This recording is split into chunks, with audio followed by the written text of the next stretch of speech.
বিসমিল্লাহির রহমানির রহিম। আমরা অনেক সময় দুশ্চিন্তায় পড়ে যাই। আগামীকাল কি খাবো, আমার সন্তানদের জন্য রিজিক কোথা থেকে আসবে। অথচ আল্লাহ আমাদের জন্য ইতিমধ্যেই রিজিক লিখে রেখেছেন। আজ আমি আপনাকে কোরআনের এমন কিছু আয়াত শোনাবো যা আপনার অন্তরকে শান্ত করবে ইনশাআল্লাহ। সূরা আয-যারিয়াত আয়াত ৫৮।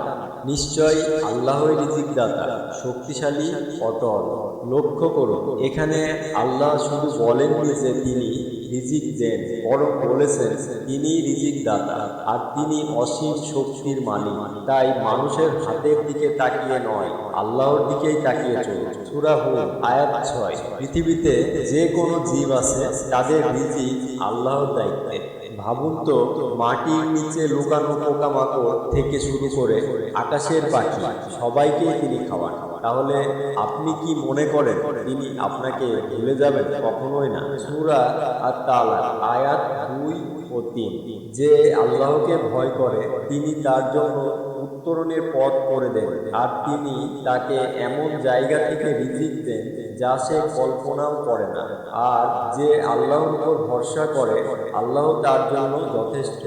এখানে শর্ত দুটি, আল্লাহর উপর ভয় এবং আল্লাহর উপর ভরসা।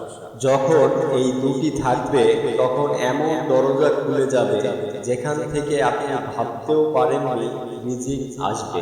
আজ যদি আপনার দুশ্চিন্তা রিজিক নিয়ে হয়, তাহলে আজই আল্লাহর প্রতিশ্রুতিতে ভরসা রাখুন। মানুষের কাছে নয়, আল্লাহর কাছেই হাত তুলুন। মনে রাখুন, আল্লাহই একমাত্র রিজিক দাতা। যদি এই বার্তাটি আপনার অন্তর ছুঁয়ে যায়, তাহলে অন্যদের কাছে পৌঁছে দিন, যাতে তারাও দুশ্চিন্তা ছেড়ে আল্লাহর উপর ভরসা করতে পারে।